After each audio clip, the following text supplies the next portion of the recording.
Don't you just love the sounds of kids having fun playing in the swimming pool? Hi, this is John Moore.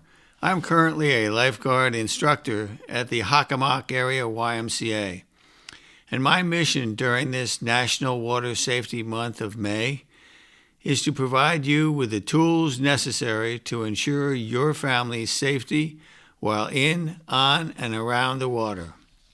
By the way, I learned to swim at the YMCA many moons ago, and I never left. The Y is a great place for so many reasons. My whole family has always enjoyed swimming. As an aquatics professional, I know just how important water safety is and just how simple and easy it is to prevent water tragedies from happening. About 10 years ago, I wrote a book on water safety.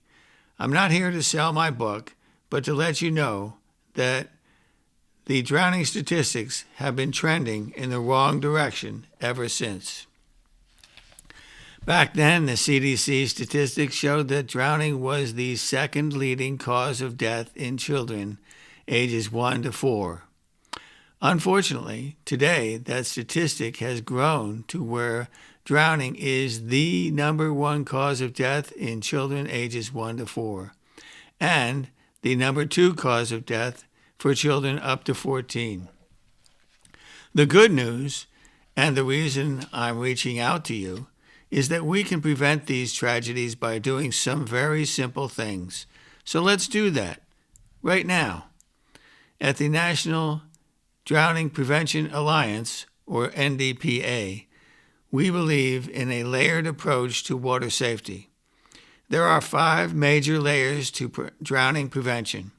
They include 1. Supervision, especially for our young non-swimmers.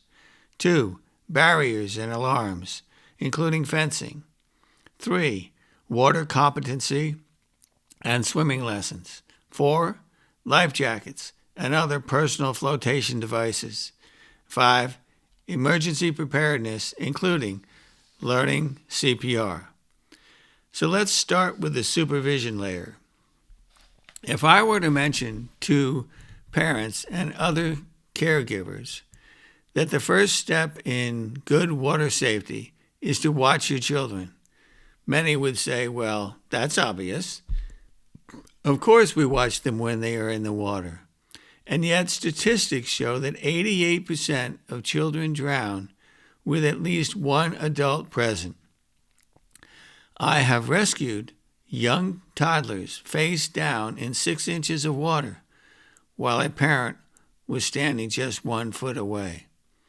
I have also rescued children in crowded swimming pools while surrounded by adults within arm's length. Yet no one saw the child in distress until it was almost too late. My point is that just being there is not enough.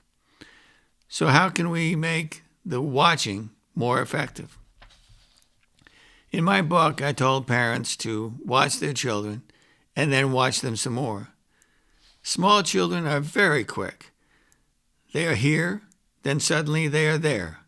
They are curious and go and do things just to check it out, and maybe just to test you sometimes. Make their spontaneity your entertainment. Watch them for fun and for safety, because constant vigilance matters. Understand that drowning can happen quickly and silently.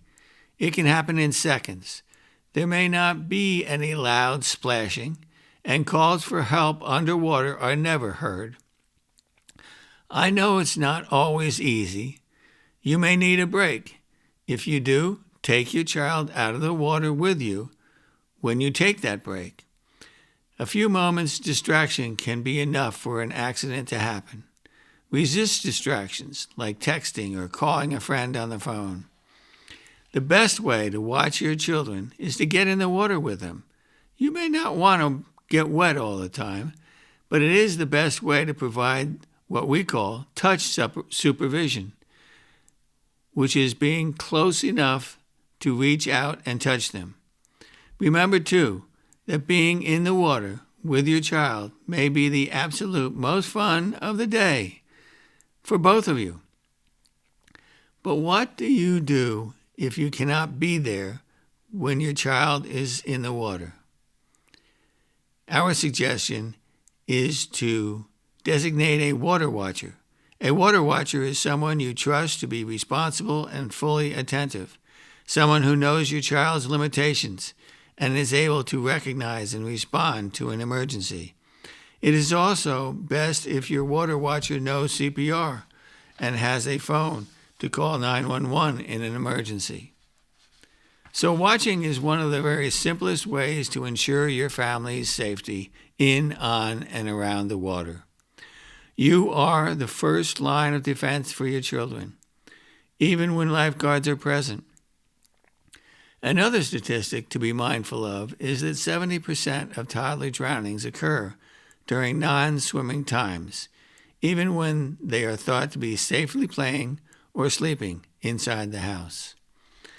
And one final point on the supervision layer is to remember that the bathtub demands your constant attention as well.